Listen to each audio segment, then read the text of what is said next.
Howdy. Well, it's me, and I'm on my way here. Anger. Let's talk about anger, yeah. Let's talk about anger, yeah. You get angry sometimes, right?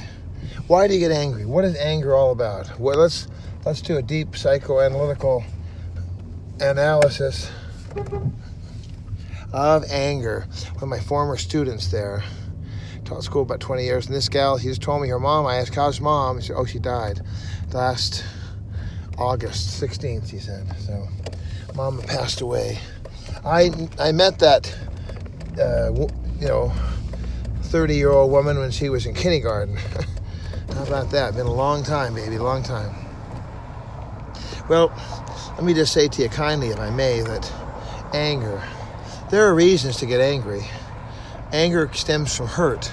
People get hurt, and so they decide to get angry. They don't decide. It's just an emotion. It's an emotional feeling of being angry, of sensing rage and disgust. Well, I'm pretty upset right now myself. I'm pretty angry right now myself. I feel a lot of anger about the situation that my family is finding themselves in. I'm finding a lot of anger over the fact that I cannot speak to my family and the way that I'd like to speak to them. So, but nobody can stop me from putting out a broadcast. And the next thing you know, we're going to be searching your phone. We're going to look at your viewer history and see if you're watching Bob's Daily Devo on the YouTube, and we can see that you watched the show that Mr. Bob was in. So that means that we're going to... And by the way, Mr. Bob, you got to be in another county. No, 2 counties. No, another state. No, you got to leave the country. I mean, they're just endlessly, ravishingly, just insanely, and the whole time they've given our family to someone who's got an extensive criminal record, someone who is... I'm just shaking my head, going, how is this even possible? I mean, what is the deal? Just very, very sad.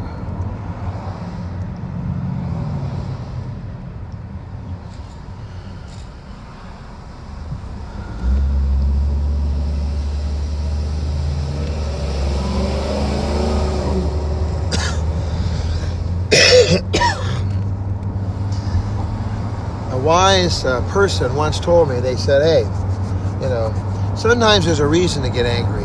People get angry about the darndest things. Remember Art Linkletter?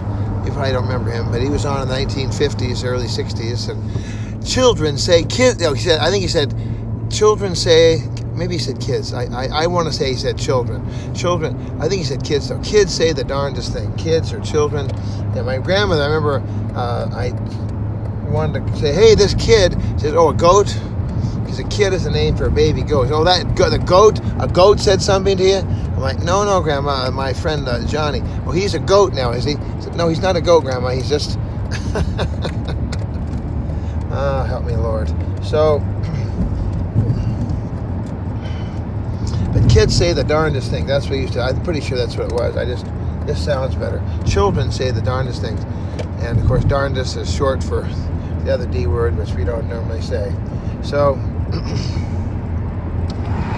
alrighty, well, I am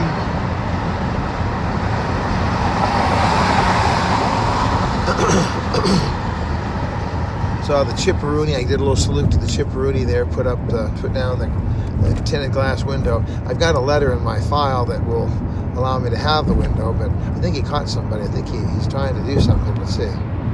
He's way over on the right now, so let's all go to the right.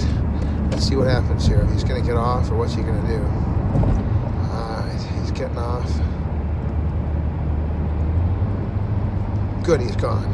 Bye-bye. Remember the Fiddler on the Roof? Remember that? Is there a blessing for the Tsar? And of course the Tsar was the evildoer of the story. The Tsar was the one that, you didn't want to be near the Tsar. And so the priest said, may God bless and keep the Tsar far away from us. I love that. That was a famous saying there.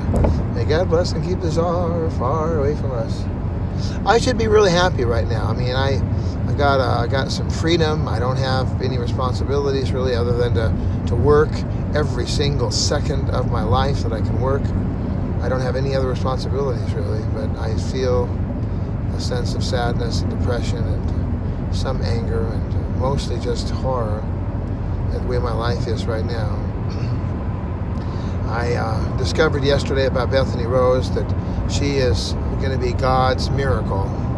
It's weird because we don't know how the story is going to turn out. We don't know what the story is. We don't have any idea about what God is going to do. We don't know. We don't know. All we know is that God knows. All we know is that God knows.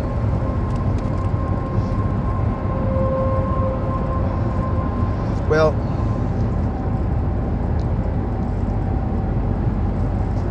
Bethany is going to be, ironically, he's going to be a key on the key ring, or as the Bible says, an arrow. The man who has a quiver full of arrows is blessed, and my quiver is full of arrows. I've got my first daughter.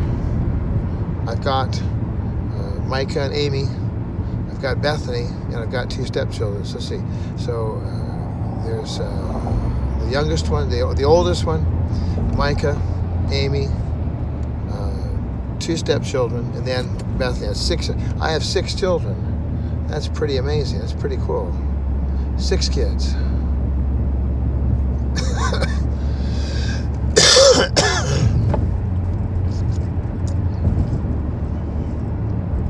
Out of 6 kids, I had 1 kid brought up by a mother-in-law that was, Jack Nicholson, One Flew Over the Cuckoo's Nest, crazy. I mean, just no disrespect to the dead, but she was crazy. Look at the sinister slash. It's a sinister slash. You see it? No, Mom. It's a graceful ribbon. It's from the Swedish people. It's for the Volvo. It's a beautiful, graceful ribbon across the grill of the Volvo vehicles. Oh no, it's a sinister slash. No, Mom, it's not a sinister slash. Yes, it is. You couldn't. Sometimes people just want to be angry. Some people want to just live in anger. They want to live in horror. They want to live in. I experience all those things. I've experienced love. I've experienced hate. I've experienced joy. I've experienced sadness. I've been depressed. I've been elated. All of these things are normal, natural rhythms of a human being's life and existence. There's no one, did I say it? No one who is going to escape being a human being. No one is going to escape the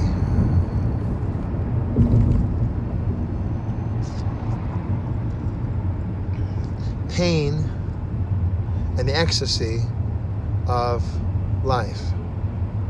There's going to be pain, there's going to be climax and ecstasy and awesome feelings of, oh, this is the best day ever in my life. Look at the blue skies. Look at the green fields. Look at the wonderful turquoise ocean. Oh my gosh, this is the greatest day ever. Yeah, there's going to be days like that. Then there's nights like last night when I was in the pitch, utter black darkness. Even my iPhone 10 didn't even see me. My iPhone 10, I don't recognize you. It's just too dark. Utterly pitch black. No night lights. I used to always sleep with little night lights. I had night lights everywhere. I may have to pick up some little LED. In fact, I know where I can get some. Get some little LED, dim, little, glowing, colored lights. I don't need very much. I just need a little fray, just a little tiny bit of, maybe I can get that. So if we measure anger on a scale of 0 to 10,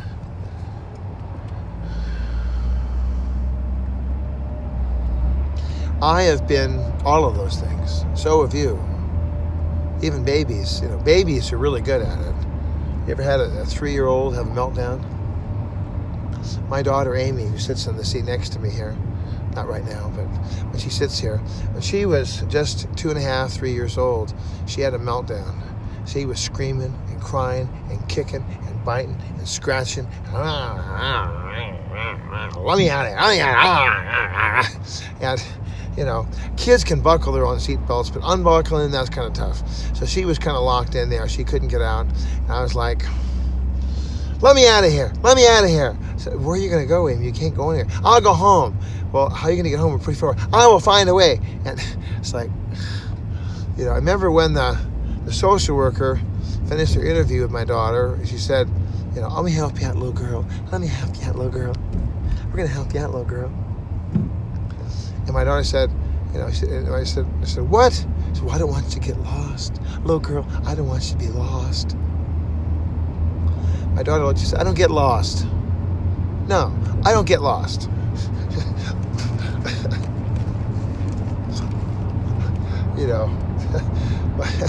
Oh, no, you didn't. Remember the old black man? Oh, no, you didn't. You did not just tell me I'm going to get lost. I love it when you go to the fast food places and they say, well, is this to go? I say, well, are you trying to get rid of me? I mean, I want to stay here with you. You're a nice person, And, in fact, the one guy at the Panera Bread, I had to really take him to the woodshed and really straighten him out. This is the go, right? I said, why do you always want to get rid of me? This doesn't seem like you want me here. Oh, no, I wasn't saying that. I just, figured you want to go. Well, why do you figure I want to go? Why wouldn't I want to be here with you, a wonderful, awesome person that you are? Oh, you do? Oh, I never thought of it that way. This trip to Fullerton's going to be a pain in the backside. I'm going down to see the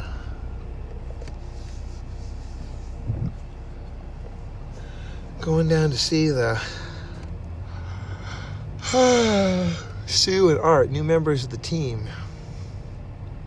God has to be God because I can't be God.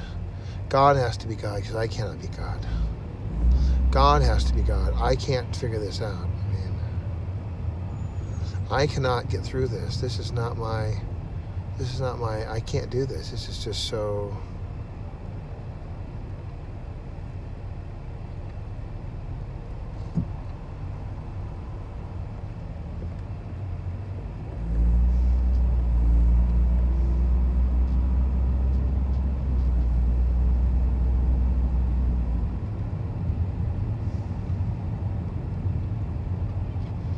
Some people amaze me who they go from 0 to 10 like that.